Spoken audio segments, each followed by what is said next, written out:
Welcome to NAP's research writing series. My name is Nurudeen. I'm a 400 level student from the Department of Psychology, University of Lagos. And from this table of NAPs, we would be taking us through how to conduct researches in psychology.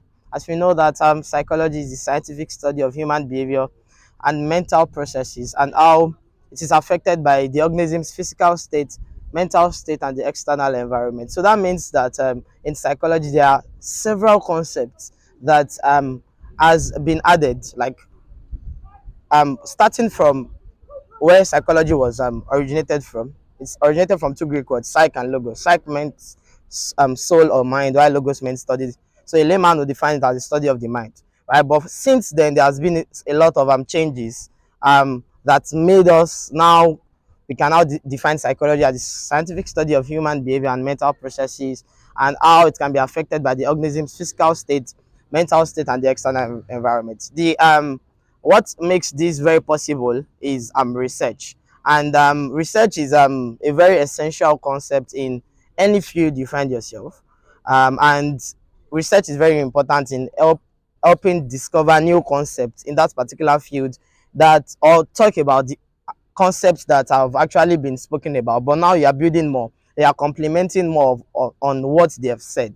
So in research, as psychology students, it is one of the things that we should know and we should understand very well, in fact better than many other departments, right? And in performing research, we would be taking us through some of the basics of performing researches. And when we talk about the basics of performing researches, we need to know about concepts like variables. You need to know about your sample size. You need to know about how to pick your samples, right? Your sampling techniques and some other things. The various methods of performing researches. And as you know that psychology is a science, like I defined earlier, that psychology is a scientific study of human behavior. So that means that we perform researches like very related and closely and as very close to the scientific ways of doing these things. So would be going straight into some of the basics of performing researches in psychology. And if you do not understand these basics, it will be very hard for you to continue with understanding what performing researches in psychology means. And the first one that is very important that we talk about is a variable. When we talk about a variable in psychology, like the name implies, it is anything that can be varied, anything that can change, right?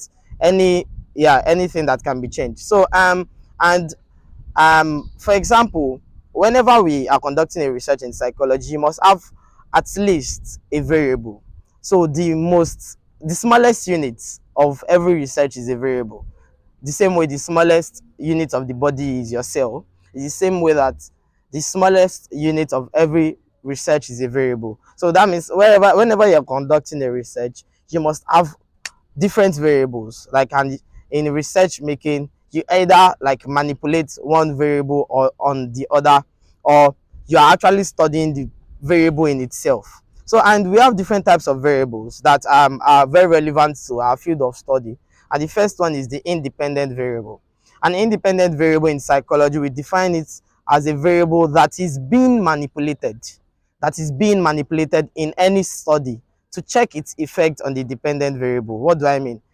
Manipulation in psychology is, like the name implies, manipulation. We are changing a particular concept. We are changing it. We are checking the different forms of that particular concept on something else. For example, when we talk about self-esteem, self-esteem, let's consider it as an independent variable in a study.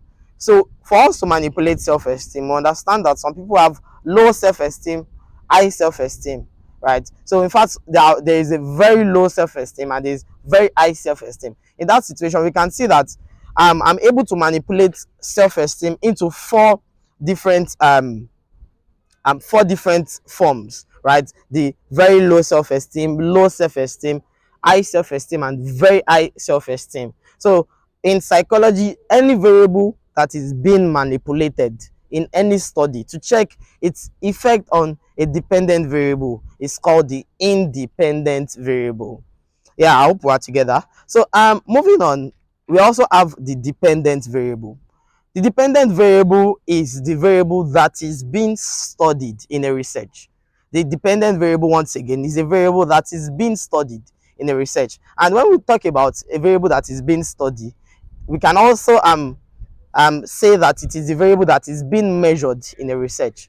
So, for example, if you have a research topic like the influence of emotional intelligence on the academic performance of students in the University of Lagos. So you can see that it started from the influence of emotional intelligence on the academic performance. What does that mean? That we actually want to check how emotional intelligence would affect what your academic performance. Yes, and we know that as psychologists, these are some of the terms that are relevant to us. Emotional intelligence. How is your emotional intelligence going to affect how well you do in your studies? Right. So in that situation, to identify the independent variable and the dependent variable is very simple. What do you need to do? What is the dependent variable? The dependent variable is the variable that I am actually studying in that research. What am I studying? I'm studying the academics performance of students in University of Lagos. But I just want to check the effects of what?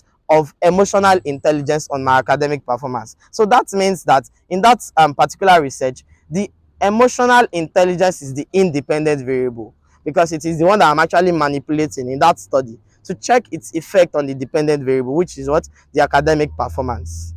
I hope we are together. Let me come again. The topic says that the effect of or the influence of emotional intelligence on academic performance. In that research, it is trying to tell us that we want to perform a research by measuring the academic performance of students in the University of Lagos. But some things actually affect our academic performance as students in the University of Lagos.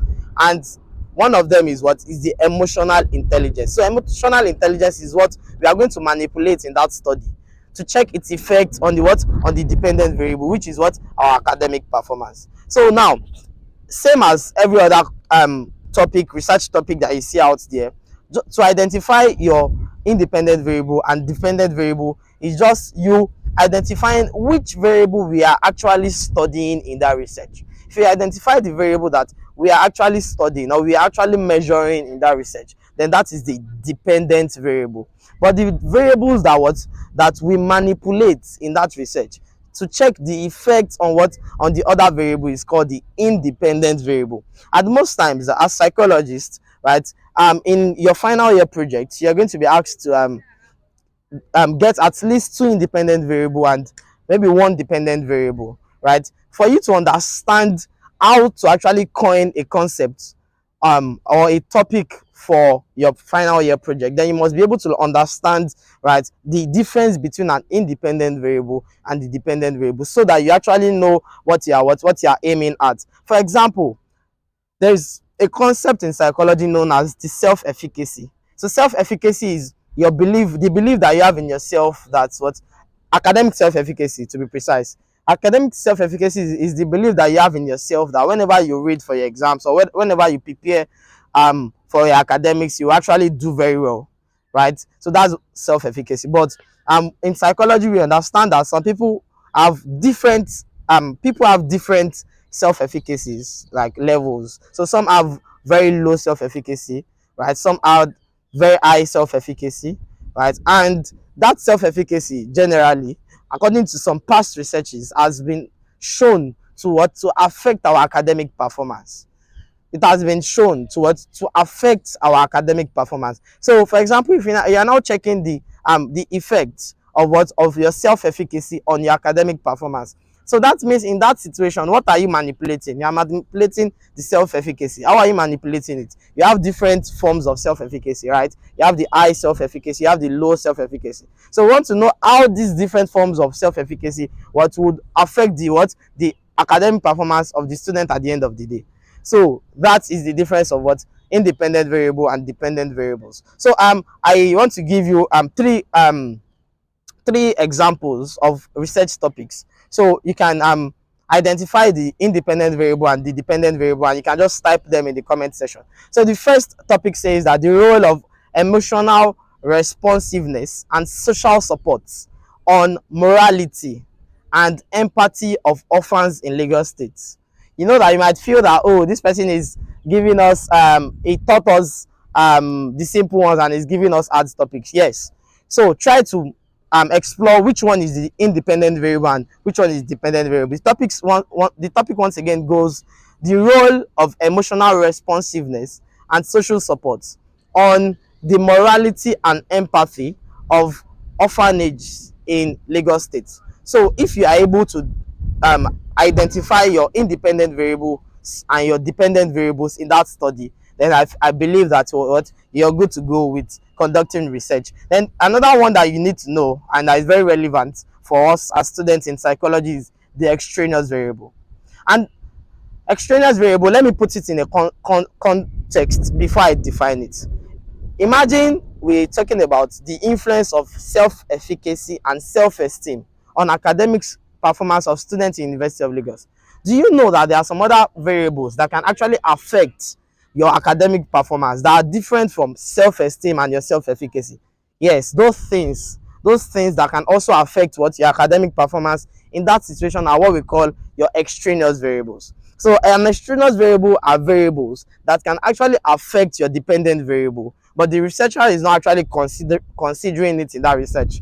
Once again, an extraneous variable is a variable that can actually affect the dependent variable in a research, but the researcher is not considering it at the time. So let's use the same example of influence of and self-efficacy and self-esteem on your academic performance. So apart from self-efficacy and self-esteem, what are the other things that can actually affect your academic performance as a student of University of Lagos? There are a lot of things. Your reading hours is one of them, your attention span is one of them, your understanding level is one of them, your reading style is one of them, the way you answer your questions is one of them, your use of social media is one of them, your access to information is one of them, treating of past questions is one of them. So those other things that can also affect what your research, that can also affect your dependent variable in that study, but we are not considering it, are what we call what the extraneous variable. And if we look at it, most times there are even some extraneous variable that actually has more effect on the dependent variable than the independent variable that we're actually considering. Yes or yes, let's still consider the situation of influence of what self-efficacy and self-esteem on the academic performance of students in the University of Lagos. You see that aside self-efficacy and self-esteem, there are a lot of things that actually has more effects on our academic performance than these things, right? It might be your love for the lecturer, it might be your passion for that particular course, it might be this, it might be that, it might be a lot of things that you can actually consider that actually can also affect what your dependent variable in that study, but the researcher is not considering it in that research. The researcher wants to focus on what, on self-efficacy. He wants to know how will your self-efficacy and your self-esteem what affect what your academic performance. So those other things that can also affect what your academic performance in that particular study, but the researcher is not considering it, is what we call the extraneous variable, right? And there are few ways by which we eliminate extraneous variable, because sometimes when there are certain extraneous variable in a study, right, the study becomes a bit like invalid or ineffective because of the presence of some extraneous variable. And especially when the extraneous variable is a variable that actually has a lot of effect on that particular dependent variable that is being considered. For example, when and we're talking about self-efficacy and self-esteem, right, that they as their effect on what, on our academic performance, the researcher can also feel that, oh, aside these two things, there is something else that can also affect what your academic performance that are different from these things. And an example of them is what, the number of the hours you read, like reading hours. So the researcher can now decide to consider that extraneous variable to be an independent variable. Do you get? So when the researcher is considering that extraneous variable that was not considering before, is now bringing it into the research, that means he's trying to eliminate that extraneous variable in that particular study. So that's what. So you can now say that the effect of what, or the influence of self-efficacy and self-esteem on and reading hours on the academic performance of students in the University of Lagos. So that is it. And confound variable is a variable that we should also consider, but anticipate in the next class we'll be talking about confound variable, and we'll be moving on the basic steps in what in research writing. But you should understand, and we should take questions after every class. So the second question I will be taking is, now I'll be giving a research topic. Now you can now extract different extraneous variable that you feel can also affect that study in that particular that particular research. So you can write them in the comment section. So the study goes thus: the role, or let's say the influence of academic self-efficacy, the influence on academic self-efficacy and financial literacy, the influence of academic self-efficacy and financial literacy on the academic performance of students in University of Lagos, the influence of academic self-efficacy and financial literacy on the academic performance of students in the University of Lagos. So try to extract the extraneous variables in that topic, and we'll meet in the next class. Thank you very much for listening. I remain Nurudeen Ogundikpe, and this is from the stable of the National Association of Psychology Students Academic Team. Thank you.